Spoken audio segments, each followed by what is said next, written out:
Hi friends, welcome to LifeStream Live with Angie. It's hard to believe that November is already here and Thanksgiving is right around the corner, but the month of November is also for National Caregiving Month. And so today I want to talk to you a little bit about the role of being a caregiver and how important that role is, and give some tips as to what can be done to possibly make things a little bit easier for the caregiver and also for the receiver. But the first question to start off with is, who plays a caregiver role? And the simple answer to that is anyone can play that role, whether it be from a spouse or a partner or a child, a grandchild or an aunt or uncle, or even a friend or a neighbor. And many times though, as a caregiver carries on this role, they also have other roles as well, such as working full-time or possibly going to school or raising a family on their own as well.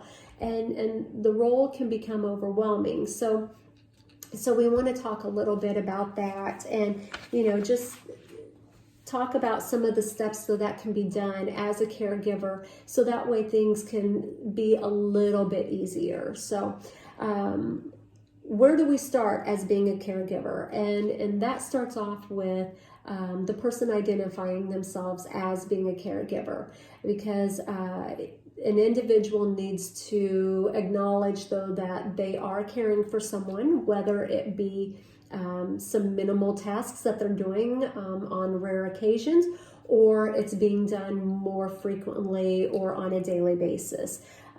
That's the first step, though, is identifying yourself as a caregiver. Other steps, though, to identify is learning what is going on with the receiver. What is their diagnosis? What kind of health history do they have? What kind of health issues are currently going on? And knowing all about that, so that way you can gain as much knowledge as you can, as well as knowing what types of specific skills might be needed in order to be able to better care for the receiver, whether it be from mobility devices to special diets or anything pertaining to activities of daily life. You want to know as much information as you can to be able to give the best quality of care to that receiver.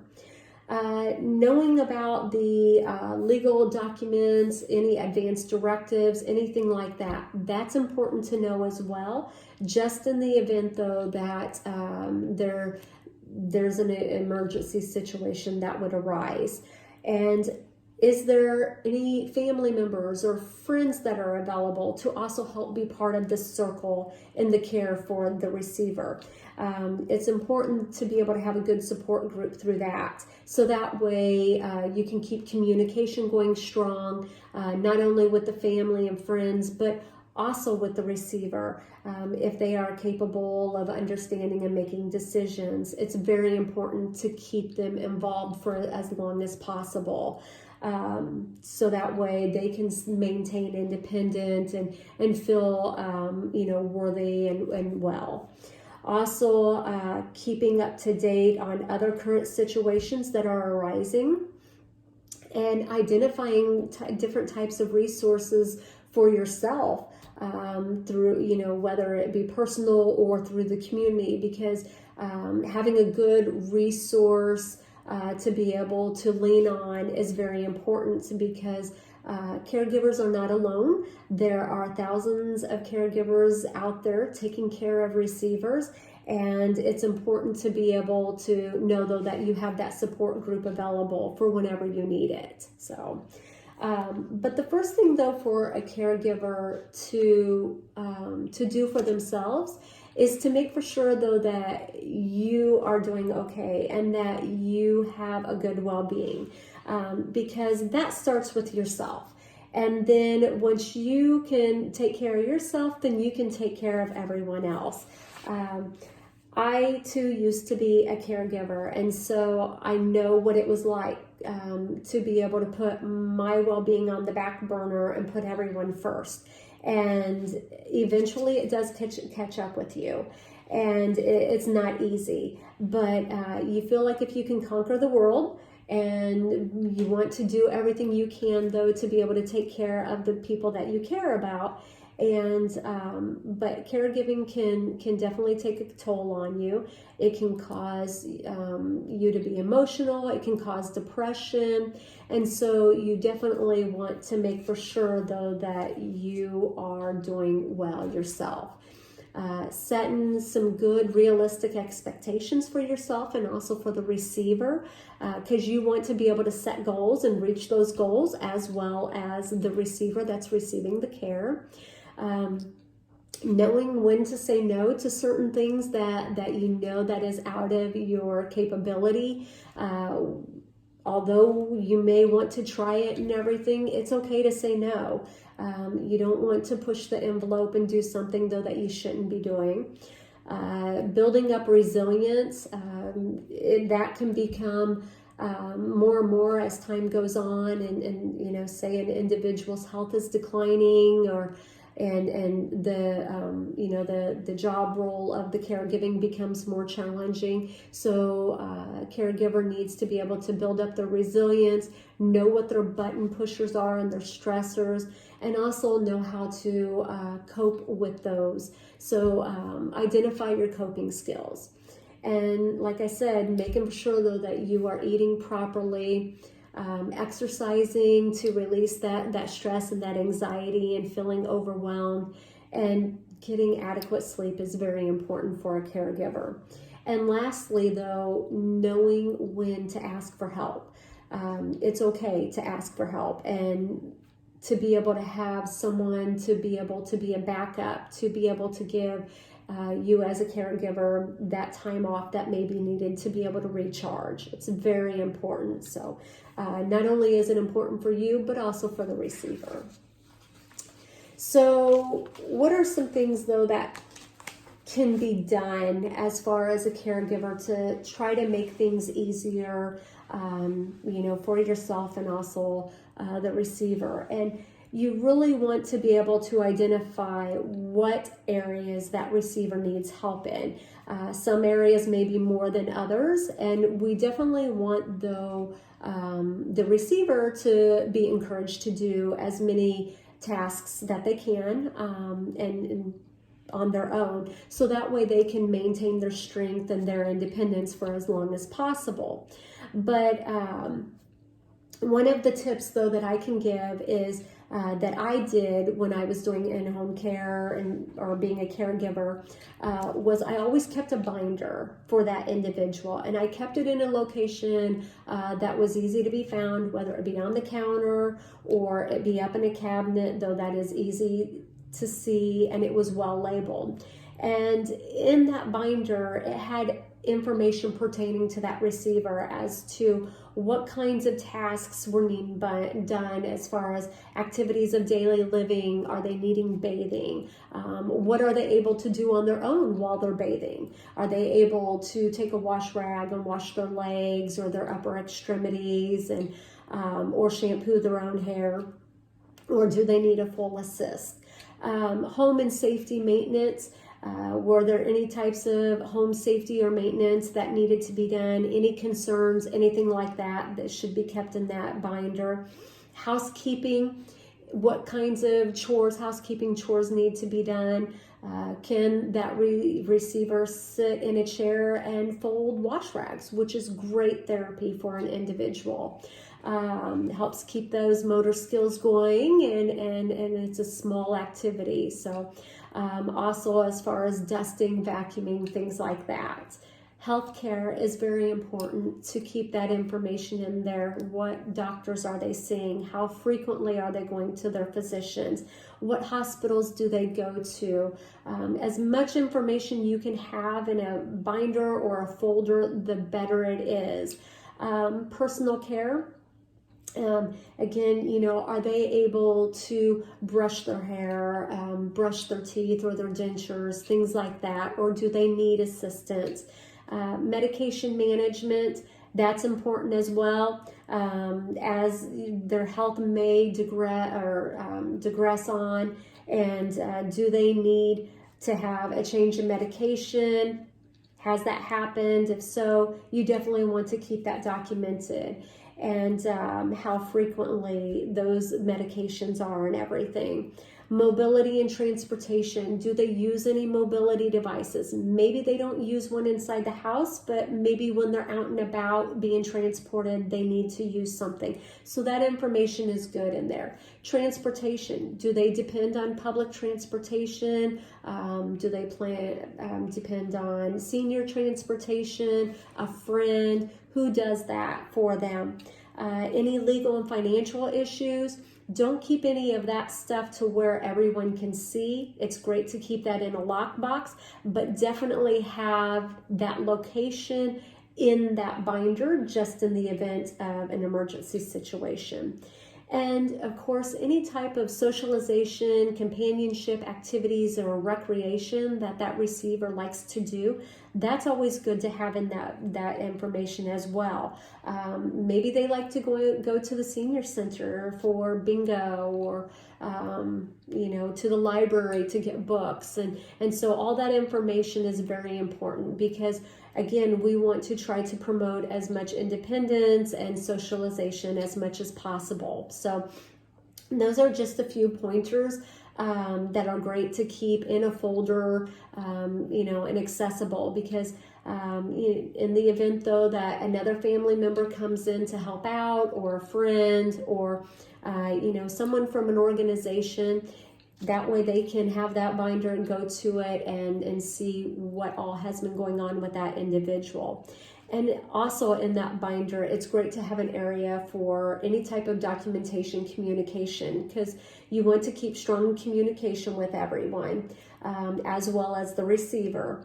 And so document if they're having a good day, if they're having a bad day, if you've noticed any type of status change. Those are all very important, because what one might be seeing, the other one might not be. And so it's always good to be able to document those patterns. So just a few little pointers there. Lastly, though, with caregiving is knowing your resources, though. We talked earlier about the caregiver role and knowing the resources for yourself, but also for your receiver. You want to know what types of resources are out there for them. Maybe they're needing some utility assistance or medication assistance, or they're needing, meals delivered to them, or needing to use transportation. And so having your organization's resources in one location, perhaps in the binder as well, so that way individuals know who to contact and when that time is needed, or things like that. And definitely don't be afraid to promote those types of services to the receiver, because not only does that benefit the receiver, but that also helps the caregiver out as well, and the caregiver can do other duties that may be needed. So it's always great to utilize as many resources that you can when you are playing a caregiver role. Lastly, though, about the caregiver role, it's important, though, that us as caregivers make for sure, though, that our receivers are staying safe. And in that, we want to talk about the Senior Medicare Patrol. There are 5 common scams that are out targeting the older, vulnerable population. And one of them is the grandparent scam. And that is where you have fraudsters calling and claiming to be a grandchild or a family member, and that they're in trouble and they're needing money and they're needing it now. And so they're asking, the receiver, if they could wire money. And so we definitely need to bring that awareness to the receivers, so that if they get a call like this, they should not be responding to it, and that they should be addressing it with another family member and confirming if that is the situation or not. Another one is imposter scams. These are where con artists pose as different governmental agencies, such as the IRS, Medicare, and Social Security, and they try to get personal information out of you, such as like your Social Security numbers, any type of credit card information. And so we definitely want to discourage our receivers from giving out any type of personal information like that. Always encourage them to take down the name and the number, and when someone is around that can help assist, then they can call and help find out that information if it's a valid call or not. Another one is sweepstakes and lottery scams. This is a big one that has been around for years, especially like the fake publishers clearinghouse. They claim, though, that if you send in money, then you're going to, you're at a greater chance of winning. And it's how, though, they can hack into accounts and start, taking money out of accounts gradually and everything. Robocalls and unwanted phone calls. Many times our phones anymore, the cell phones will show, though, if it's a spam call, but if that doesn't show up, that does happen at times. And then is what it does, though, is if the person answers it, then it shows that it's a working number, and then they sell off that number to other organizations, and then it becomes a trickle effect of all these spam calls, and they will try to prey on the vulnerable population. And then lastly is the ID theft and Medicare fraud, where fraudsters try to get the Medicare and Social Security numbers. And so we need to encourage our receivers, though, not to fall for these as well, because they are not going to call and try to get all this personal information. And again, we need to encourage them, though, that take down the information, take down the number, the name, and then someone will help call back when there's, someone available to help assist, and see if this is actually a valid phone call. So, and that ties into one of the new scams that has recently been announced out regarding the Medicare. And these scammers are calling and saying, though, that new cards are going to be issued out through Medicare, and they have the chips in them. And this is not the case. So if you have received information about this, it is important, though, that this gets reported to the Medicare fraud, so that way they can start tracking this and try to stop this fraud that is going out to the vulnerable population. So tying into the caregiver, though, is we do have one last caregiver event that is going on, which will be November 17th. It's a drive-through event, and this will be held from 11 to 12:30 at the Majestic Care in Connorsville at 1029 East 5th Street. And this is a drive-through event for all caregivers, and just drive on through and pick up a complimentary loaf of pumpkin bread and some caregiver resources and some other small things, and also some warm cider, just as a token of appreciation to say thank you to all the caregivers for all the great work that you do for the receivers in the community. So again, that's November 17th. Other information going out for LifeStream is also the Medicare Part D open enrollment.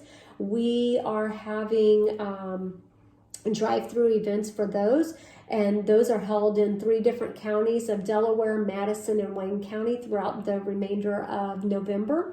So if you know of someone that could benefit from finding out some information or have some questions and answers, you can go to our webpage and see what location and time we are offering the drive-through event for Medicare Part D. Jerry Fit, which is a program that is starting up for LifeStream services. This is still in the works of getting all the marketing materials ready, but we want to go ahead and start sharing the news about this because it is a great exercise program that is done virtually. And it's all done by sitting in a chair. It is great for caregivers and also the receivers. You can do it together as a team. But the goal of the Jerry Fit is to help increase muscular strength, improve the balance and coordination, boost motor skills and reaction time, enhance the flexibility and gait lesson, and also help improve arthritic and chronic diseases. Again, this here is all done by a chair, and like I said, this can be done, with the caregiver and the receiver. So if you are interested in signing up for this, you can contact LifeStream, and we can give you more information and guide you on how to sign up for this program. Dementia Friends is very important to LifeStream. We know that dementia is very common, and so it's important for us to raise as much awareness as we can throughout the communities that we serve. If you are interested or have an organization that is interested in becoming a dementia friend, you can contact our office. We do also have dementia support groups, which is very beneficial to be able to hear what is going on and to be able to communicate with other individuals within this. So Dementia Friends is a great project as well. Gleaners is a program for seniors in the Centerville area who receive home delivered meals.